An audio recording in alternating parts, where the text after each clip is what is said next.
Hello, everybody. How's it going? Good. Welcome, Zach. Hello. Yeah. Thanks for having me. This is an historic event. Um, okay. Well, first things first. If any of you are diabetic, I think we can sue this Wonka guy for everything he's got. Who's in? I'm in. Okay. Oh, seriously. 1971, 50 years.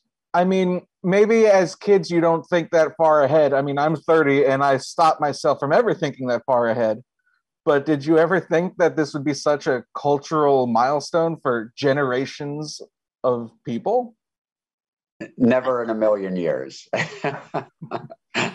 Or not even in 50 years. But here we are. Sure. All right. So, like, I know that you all, you did some acting and you did other things and you had your own careers.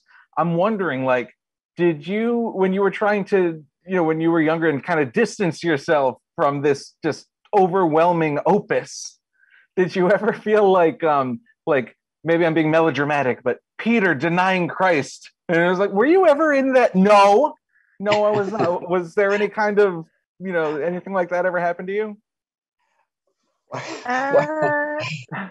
Well, it didn't, I mean, when it opened, Zach, it was not an overwhelming success at all. So, I mean, we really you could deny it and people said, no problem, it wasn't that big of a hit, it was only really years later that it acquired so much notoriety. We're probably talking, 20, 25 years into it that people started looking back and realizing that what kind of a gem the film actually was. But initially it really was not that popular, kind of came and went. And so there wasn't, it was easy to walk away from because there wasn't a whole lot there initially. I would say also that whereas I've spent a lot more time embracing it in the years since then, if I don't get that question a lot. And by the way, it's interesting that Peter answered the question about Peter denying. But anyway, we'll get past that. There was a time when it first came out, before it was popular, that the other kids used to sing the Oompa-Loompa song to me sort of relentlessly. And I had that feeling of like, no, stop. As a child, they tried to use it to torture me briefly at that time. And that's the closest I would say to a period when I would have had to deny it. Yeah, I think I went through a period where kids that knew me then started calling me names, called me stuck up and spoilt and rich girl. It didn't really last. And anyway, it just didn't, and it wasn't true. But it wasn't, as Peter said, it came and went. It wasn't something that we actually had to walk away from. It kind of walked away on its own. But when it came back, then it came back and it was like, okay. And then it grew legs and the momentum, okay, when we first reunited in 97, so 25 years later ish, it had some momentum and then it grew and it grew and it grew. And here we are, 50 years later. Wow. Sure. I mean, there's so much that I want to ask you, but I mean, maybe you'll get this a million times today, but 2 words, Gene Wilder. I mean, this is, it's a family movie. I imagine everyone on the set was like, prepared to deal with the fact that most of the highest people on the cast sheet were going to be kids. But like, did Gene in particular have any, like, I don't know, sage moments for you?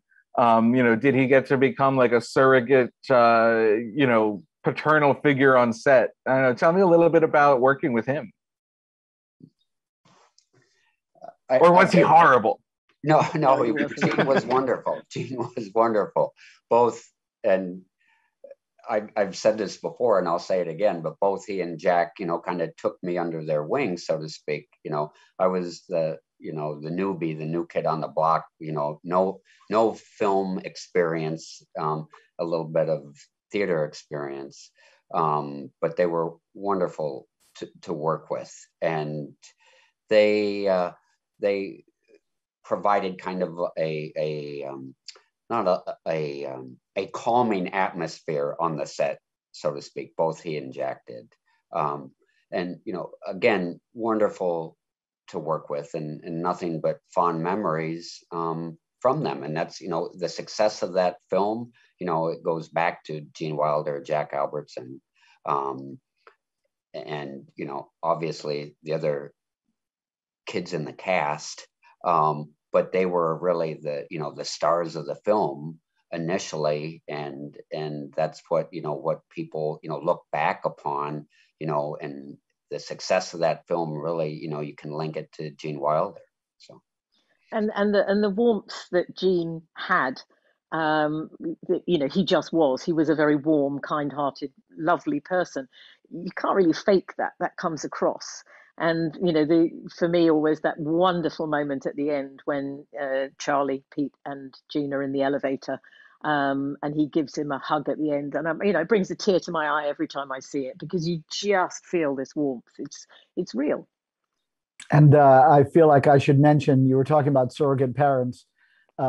Gene would have been Peter's surrogate dad, and he had a surrogate grandfather. The rest of us also had surrogate parents that were there, and there were some gems there. Dodo Denny, Roy Kinnear, who I think is probably the funniest actor in the whole movie, you know, et cetera, et cetera. So, you know, we each had our own parents, and also we each had, like mine, Dodo called me Meine kleine Maus, because we were in Germany when we were shooting. So she gave me a little mouse as a present. And, you know, my mom actually was there. Julie, your mom wasn't there. No. Yeah. But so I guess I had two moms in Germany, and you had a father. And what would you call your person? A nanny, or what was she? A chaperone. I had my chaperone. Yeah. She had a chaperone. Yeah, I didn't have any family out there with me, but I had a chaperone stroke tutor, and Roy Kinnear, who kind of, you know, yeah, as Paris said, you know, each parent took their own kid under their wing. Well, thank you so much. It's such a delight to get to talk to you. The movie looks incredible in 4K, and you know, I hope to catch you all at some point in the future next time. Thank you so much.